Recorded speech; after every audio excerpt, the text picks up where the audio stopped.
Hello दोस्तों, मैं हूं शिवनाथ कुमार और आज के वीडियो में हम लोग सीखेंगे क्लास 10th का मैथ्स का प्रश्नावली 1.1 का प्रश्न संख्या को हम 2 लिए हैं। ठीक है, 1.1 का प्रश्न संख्या 2 लिए हैं। आज के वीडियो में इस प्रश्न को सॉल्व करने वाले हैं। देखिए, इस प्रश्न को, इस टाइप के प्रश्न अगर सीखना है बिल्कुल ध्यान से इस वीडियो को पूरा लास्ट तक देखिए। आपको लास्ट तक देखने के बाद अंत में बिल्कुल समझ में आ जाएगा, पूरे क्लियर हो जाएगा। अंत तक इस वीडियो को पूरा लास्ट तक देखिए। ठीक है, तो चलिए बिना देर के इस प्रश्न को शुरू करते हैं।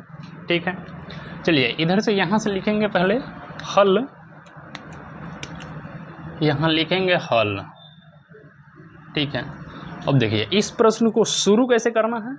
शुरू करने के लिए इसमें पहले लिखेंगे क्या, 2-3 लाइन जो इसमें भाषा जो होता है वो फिक्स होता है। इस टाइप के प्रश्न के लिए भाषा फिक्स होता है। तो चलिए उस भाषा को पहले हम लिखते हैं। जैसे यहाँ पर लिखेंगे कि दिए गए, सॉरी इस पेंसिल को हटाइए, लिखेंगे कि दिए गए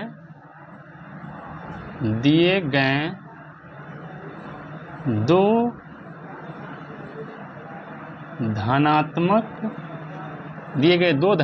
पूर्णांक, दिए गए दो धनात्मक पूर्णांक ए और बी के लिए ऐसी अद्वितीय पूर्ण संख्या जो Q और R के लिए विद्यमान है। Q और R के लिए विद्यमान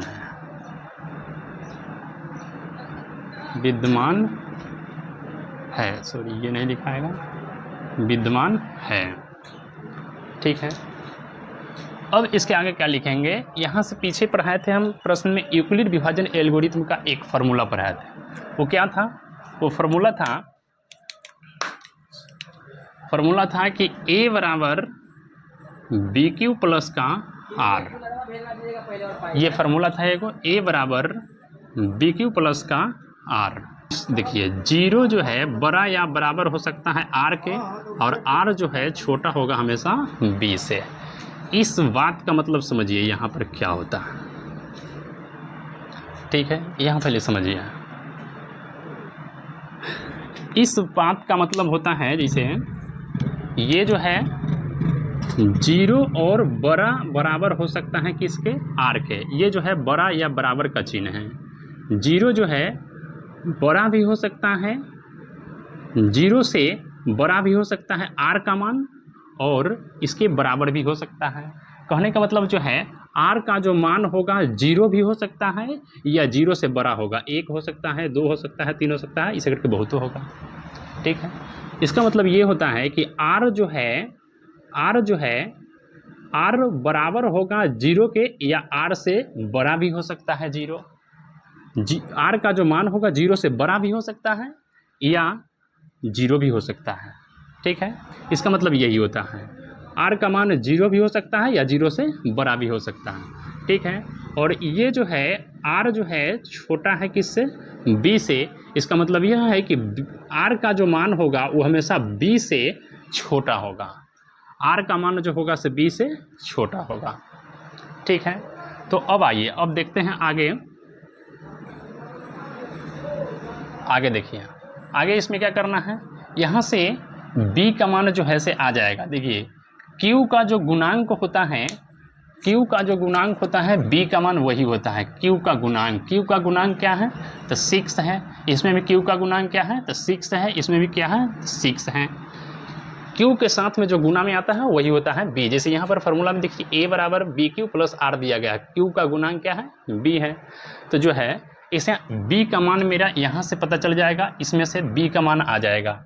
यानी यहाँ में अगर इसमें B का मान रख देंगे तो ये आ जाएगा A बराबर, यहाँ पर B का मान रखेंगे 6Q प्लस में हो जाएगा R, और यहाँ B का मान रखेंगे तो जो हो जाएगा R बड़ा या बराबर होगा, जीरो जो है बड़ा या बराबर होगा R के, और यहाँ पर B का मान रखा जाएगा 6।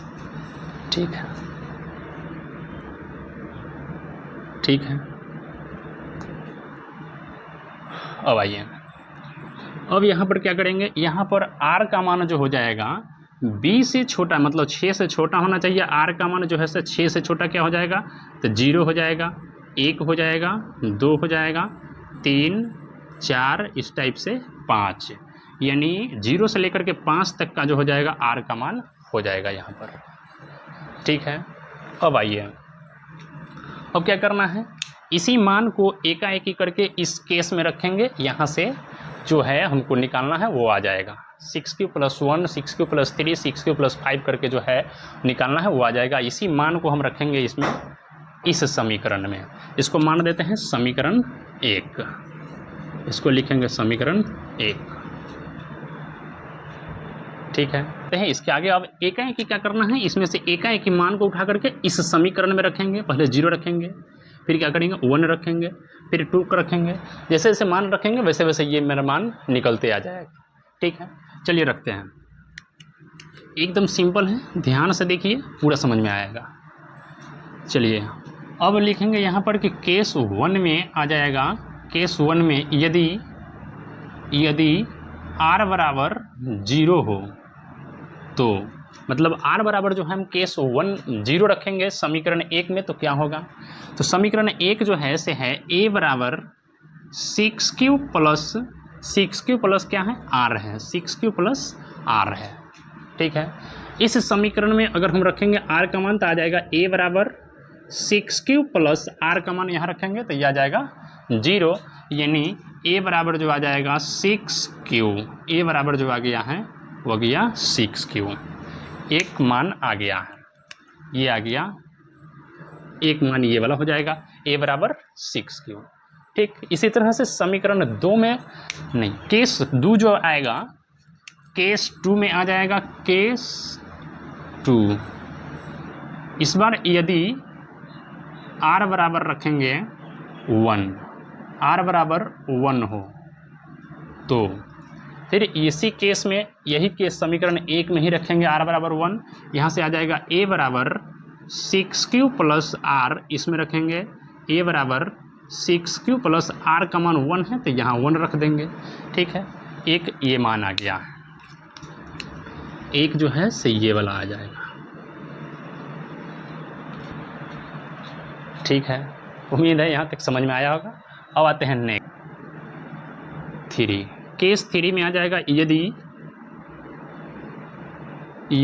r बराबर 2 हो तो, यदि r बराबर 2 हो तो हमने यहाँ पर 0 रख दिया, 1 रख दिया, उसके बाद क्या रखाएगा 2, r बराबर 2। तो समीकरण 1 को लिखेंगे यहाँ पर a बराबर है, a बराबर 6q + r है, तो यहाँ हो जाएगा a बराबर 6q और r का मान क्या रखेंगे, यहाँ पर 2 रख देंगे। ये वाला एक आ गया a मान, एक मान जो आया ये आ जाएगा a बराबर जो है 6q + 2, a बराबर 6q + 2 आ जाएगा। ठीक है। अब अगला जो निकालेंगे केस 4। अब आते हैं केस 4, इसमें लिखेंगे यदि r बराबर 3 हो तो, यदि r बराबर 3 हो तो क्या होगा, फिर से यही समीकरण a बराबर आ जाएगा 6q + r, तो a बराबर आ जाएगा 6q + r के जगह पर रखेंगे 3, एक मान जो है से ये आ जाएगा, एक ये वाला आ गया 6q + 3, 6q + 3 आ गया। ठीक है।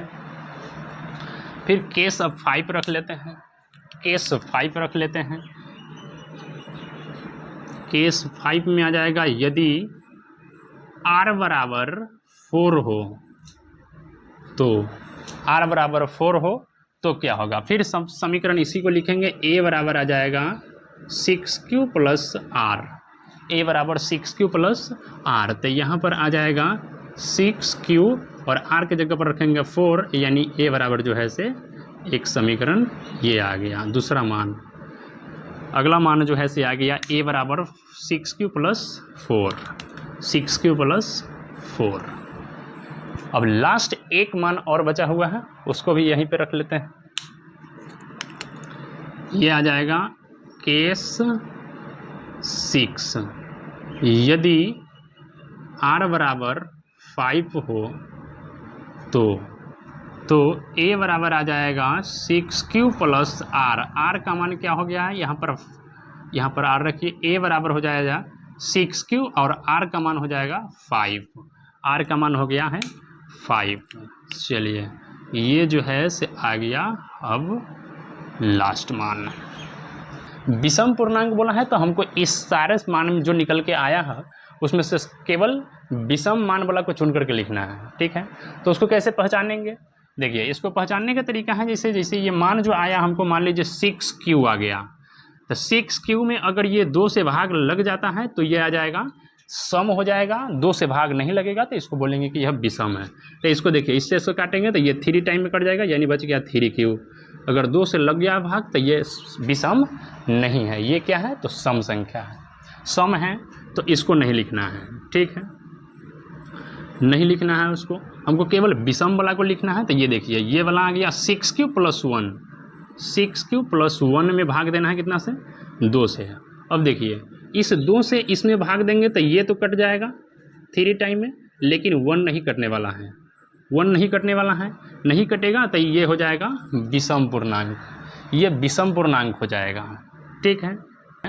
6q प्लस 2 में देखिए 2 से भाग दे लेंगे तो 2 से ये भी कट जाएगा, 2 से ये भी कट जाएगा, यानी 2 से लग रहा है भाग तो क्या करेंगे, ये हो जाएगा सम पूर्णांक है, ये सम पूर्णांक कहलाएगा, ठीक है। अब देखिए 6q प्लस 3, 6q प्लस 3 में 2 से भाग देना है, तो देखिए 6q में भी 2 से भाग दे लीजिए और 3 में भी 2 से भाग ले लीजिए, ये तो लग जाएगा लेकिन ये नहीं लगने वाला है, तब नहीं लगेगा तो इस तरह से हो जाएगा ये विषम पूर्णांक।